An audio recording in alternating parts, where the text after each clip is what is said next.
Okay guys, I fairly well talked your ear off at this point, so let's wrap this up. We're gonna go into part 4 and just get this done with. People keep calling me on my phone today and it disrupts the video recording process. So I'm sorry about breaking this up into 4 parts. Let's wrap this up. You got the idea of choosing ammunition, you got the idea of spread, you got the idea of legalities and lethalities, you got the idea of buckshot versus slug versus birdshot, you got the idea of 20 versus 12, you got the idea versus semi and pumps. Pumps are simpler, semis are a little bit more high performance, but pumps are probably more worth your time if you're gonna get started, unless you're particularly recoil shy. All right, moving on, a couple more myths.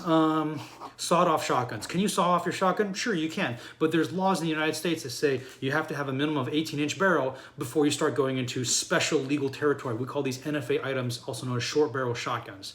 In general, we're gonna have shotguns in this country less than 18-inch barrel. There are some exceptions, namely if we look at Title I firearms such as the Remington TAC-14 and the Mossberg Shockwave and other similar guns, which are not shotguns, but they are smoothbore, but they're not any other weapons, they fall in a unique legal category called firearm.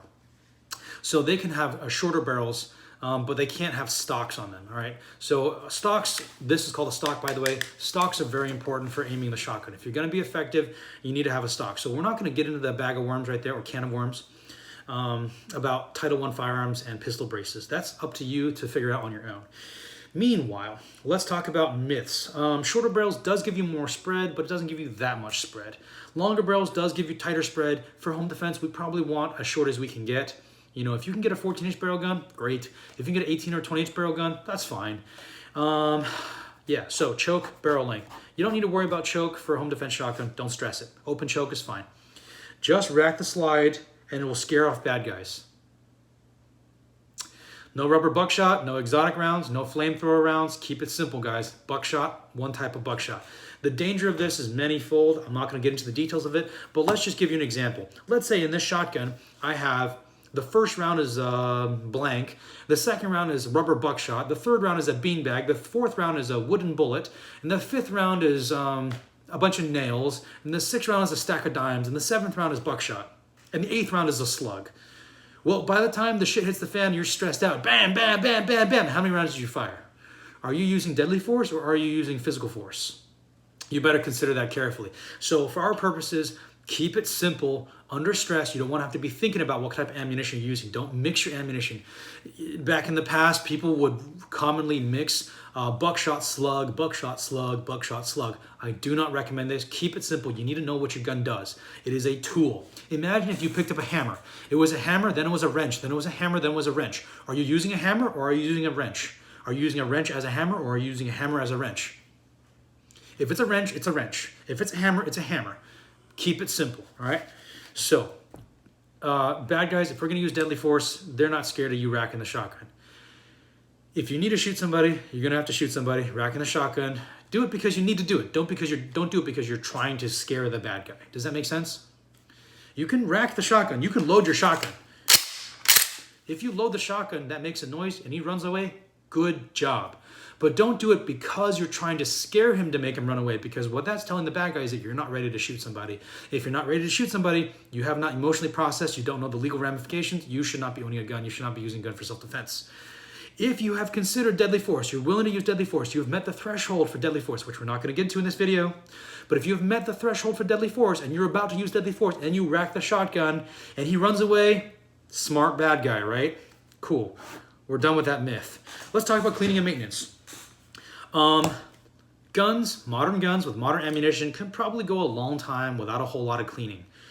Having said that, sometimes I see people, they bought a gun 20 years ago and it's been in their closet for 20 years. They've never fired it, they never cleaned it, and they want it to work. Good luck. So in other words, should you clean your gun? Yes. How often should you clean your gun? You should clean your gun every month and every time you use it. Clean and oil and disassemble and reassemble, because what it does is it gives you familiarity with the tool.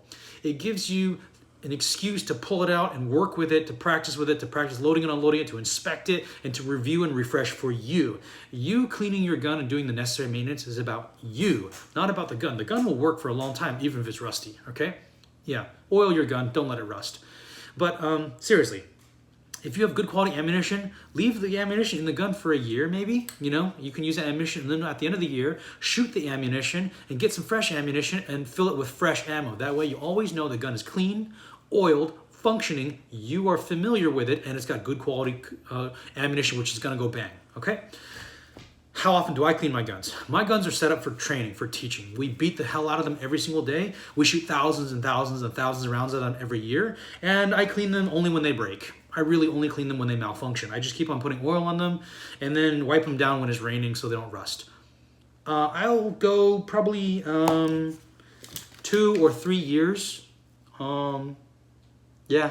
without cleaning this thing, without taking it apart really and breaking it down and toothbrushing everything. I'm serious. So these guns are very simple, they're very durable, they're very reliable. Pump action gun will last a very long time, even with crappy maintenance. Should you get in a habit of crappy maintenance? No. But for me, if I've got to care for 80 different firearms with my students, I have to balance what my time commitment is for every firearm, okay? So for you, keep your gun oiled, because you're relying on it for self-defense. I'm using it as a teaching tool. If it breaks or if it malfunctions, it's not a problem. It's not a life or death issue. If you're using your gun for self-defense, keep it clean, keep it oiled, take it apart, learn how it works, put it back together properly, make sure it works, test fire at the range, zero it, pattern it, get familiar with it, train with it, take some classes with it, keep it loaded with fresh, good quality buckshot. Got it, moving on. Questions? Email me, info@monarchdefense.org.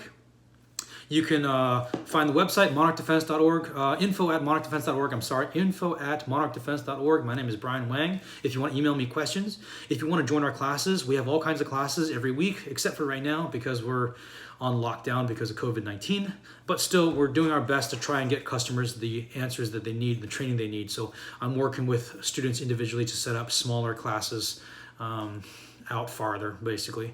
But if you want a class, I'm happy to work with you privately, semi-privately, open group classes, weekday, weekend, anything that fits your price level. We have classes as cheap as $40 per person, prices as expensive as $200 a person, as beginner as this, as advanced as clearinghouse and CQB and gunfighting and first aid at the same time that you're shooting guns. And yeah. All right. I've talked your ear off. Thank you for listening all the way through to part 4. I got to take some phone calls because a bunch of people have been calling me. You be good. Take care of yourself.